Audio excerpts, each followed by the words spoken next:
Well, hello there everyone, my name is Amy and this is The Opinionated Woman, and welcome to Crafty Reads, the series where I craft something and we talk about the last 5 books that I've read.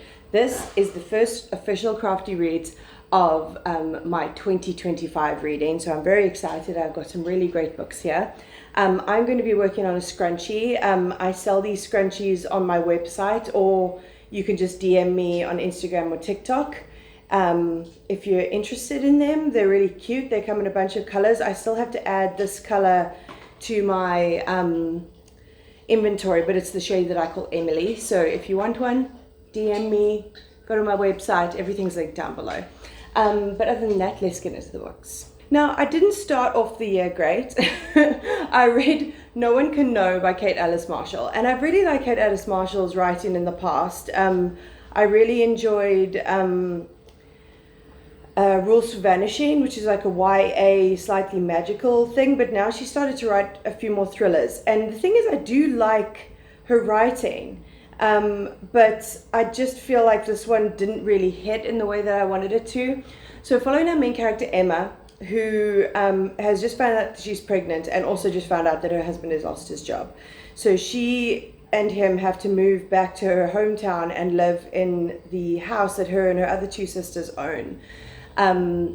And that was the house where her parents were murdered, and their murder was never solved, though a lot of the people in the town were under the impression that Emma did it because she started doing some shifty sort of cover-up kind of vibes around that time. And so there's a lot of unanswered questions. So she goes to this house and she reconnects with her sisters, and she starts to unravel what actually happened that night and who killed her parents, which is fine as a premise. It was like absolutely like drawing me through it. That's the reason I finished it. Otherwise I just would have DNF'd it. And Kate Alice Marshall's writing is really good, but I didn't feel very invested in the characters, and so many reveals happen so quickly. They almost feel like you blink and you miss them. So like you can't really absorb what you've just taken on, and they were like a little bit contrived and a little bit like, it wasn't anything that really kept my interest. I still will read her next book because I do like her writing and I want to give her another shot.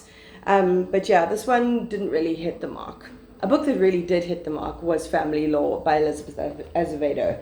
This author has mostly written in verse and mostly YA, but this is an adult book written in prose, but her lyrical writing is still there. It's like really beautiful, beautiful writing. And the story follows a Dominican family, and each sister, there's 4 sisters and then 2 of their daughters that we're following. And each of them have a power. One of them has the alpha vagina, where like she can like give people who've hooked up with her luck. And also like when she decides to start her period, and her period starts like at school, then the entire, like she'll be in gym and the entire like entirety of the girls in the class will all start their period at the same time and rush to the bathrooms, which was quite entertaining. But the main thing that we're following is Anna is the one with the magical vagina. We're following Anna's mother, Flor, who has the ability to predict when people are going to die. She'll have like a premonition dream, and she will know when someone's going to die. And one day she gets hold of her family and she's like, okay, I need to plan my funeral. And everyone's trying to quiz her, like, what have you dreamt? What have you found out? How do you know you're going to die? Like, have you had a premonition? Like, what is happening here? But Flor keeps her cards quite close to her chest and just decides to organize this elaborate funeral that she can be a part of while she's still alive. And so that's the premise. But we also, like, as the book is named, it's about family law. It is about the different ways that each of the sisters grew up, because there's quite an age gap between the sisters. So they grew up very differently, and they found their way to America very differently. They all ended up living in New York, and it's all about the relationships between the different family members and the trials and tribulations they've had to like go through in their everyday life. And you really get invested in each member of this family, and you really want them all to succeed, and they've all got their own struggles and things that they're dealing with. So we really do get a comprehensive lore of the women in this family. And like I said, the writing was gorgeous. I think the way it ended was wonderful. And like, I still have not picked up an Elizabeth Acevedo that I haven't liked. So if you haven't picked her up yet, what are you doing with yourself? Go now. Then I read Dear Martin by Nick Stone. I had read from Nick Stone in a short story anthology called Blackout before, but I'd never read any of her standalone books. So I decided to pick up Dear Martin on Everand on audio. And this book was wonderful. Nick Stone's writing is absolutely great. If you like Tiffany D. Jackson and you like Angie Thomas, you will like Nick Stone, like without a doubt. So we're following our main character, Justice, who goes to a predominantly white high school. And he's doing a bit of an exercise, not for school, but for himself, writing letters to Martin Luther King and asking himself, like, what would Martin do in different situations? Because of going to a predominantly white school, he is like faced with racism just about every day, which is obviously very hard for him. He has another friend in his class, Manny, who's also black, but Manny is rich, and he's very much in with this like group of white boys that are like incredibly problematic and causing problems for Justice.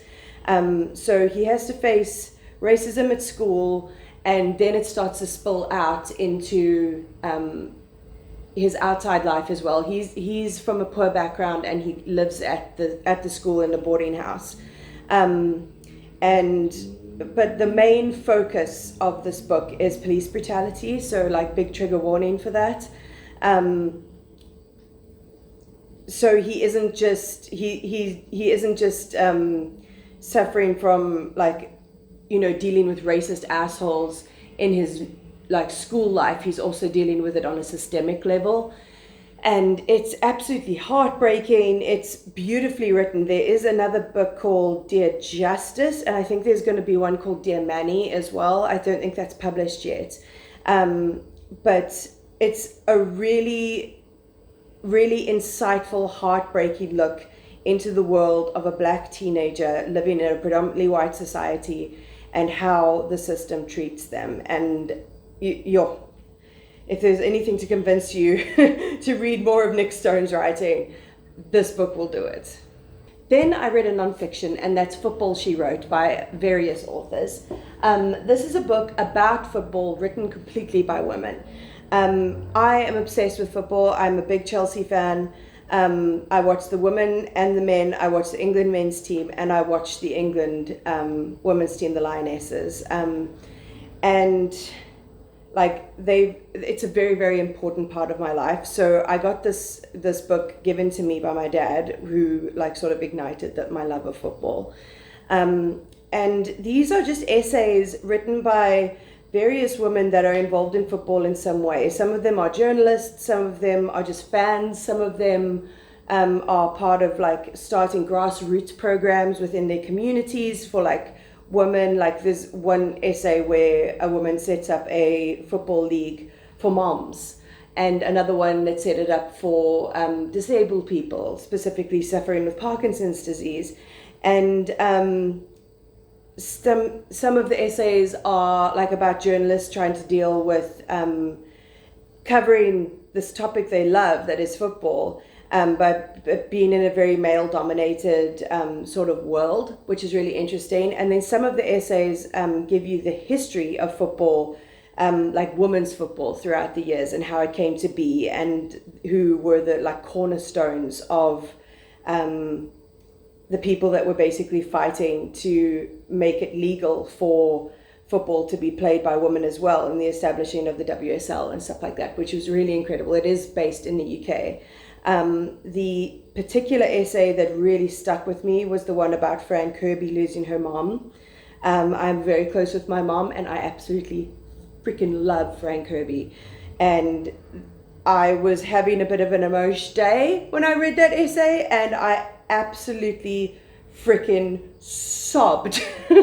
So it really like got me. It was really wonderful because like reading is a very special interest of mine, as you can see from this channel, and football is a special interest of mine that I've had since I was 15. So being able to read a book about football, perfect balance. And then the last book I read for this Crafty Reads is The Glass Castle by Jeannette. I know I'm the last person on the fucking earth to read this memoir, but it's been on my TBR for a very, very long time, and I finally got to it. So if you don't know what this book is about, it is a memoir of the writer Jeannette. And if this was written as fiction, I would be like, this is a little bit unbelievable and over the top. But actually, this is her real life. This is what happened to her. This is the roots of this like decorated author. And it was absolutely thrilling in the most horrifying way from the word jump. So Jeannette was brought up with two very unstable parents. Her father is an alcoholic and a gambler. And so he finds it really hard to like hold down a job. A lot of the time he makes excuses that the mob are involved and stuff like that, but it's actually just because he is a very unreliable worker. And he also comes up with a bunch of harebrained schemes of these like different things that he's going to do, and like he thinks of himself very highly as like this creative man that's going to do like a feat of engineering and make them rich. And that never fucking happens. And then her mother, while she doesn't have addiction issues, she really doesn't, I don't know why she had as many children as she had. She doesn't really want to be a mother. She's like, why should I cook when I could just make a painting that will last way longer? So she'd just like boil up a whole week's worth of beans, and then that's all her kids would eat. Even when they went off, she'd just like tell them to add extra salt. Sometimes they were so poor that because her mom had a teaching degree but didn't want to use it, and even when she was using it, she would always get into trouble with the schools that she was teaching at, because she would just let the kids run wild, because she had these really strange ideas about how kids should be brought up and how the learning system should work. So they were so poor at sometimes, because their dad was drinking all of their money and their mom wasn't bringing in income, that they would eat popcorn for dinner. Sometimes they wouldn't eat anything for dinner. They moved around a lot, mostly running away from her father's, the people that her father owed money. But also because like her parents just didn't seem to be able to put down any kind of roots. They always wanted to be moving around, and they live in some really horrible situations, like super impoverished. Like in one of the houses they live in, the kids don't even have beds. They just have cardboard boxes that they sleep in, and it is heartbreaking. It's so well written. It's written in quite short chapters, so like I just kept on being like, one more chapter, I just want to know what's happening. And it broke my heart utterly, but it was so beautifully written, and it really highlights how incredible it is that she came from that background and still managed to come out with a successful writing career and to be as talented as she is. Like, she really went through the ringer and managed to come out the other side like a pretty well adapted adult. And it's just, I think it's a story that a lot of people, like I know someone who goes to NA, Narcotics Anonymous, and they said that a lot of the things that I was telling them about this this book are stories that they've heard in NA a lot. So it's the reality for so many people, and it was just incredibly sad, but yeah, absolutely beautifully rendered. So I highly recommend this memoir. Really, really good. And that is it. I've done half a scrunchie. This is looking very floopy. Flop, flop, flop, flop. Please tell me if you've read any of these books and if you enjoyed them. Please tell me what was the first book that you read in 2025, and was it any better than the kind of crappy thriller that I read in 2025. My links for my crochet creations will be down below, along with my Instagram and my TikTok, and with my Kofi link, which is like a one-time tip jar if you ever want to support my channel. But other than that, like, comment, subscribe, all of that fun stuff, and I'll check you next time.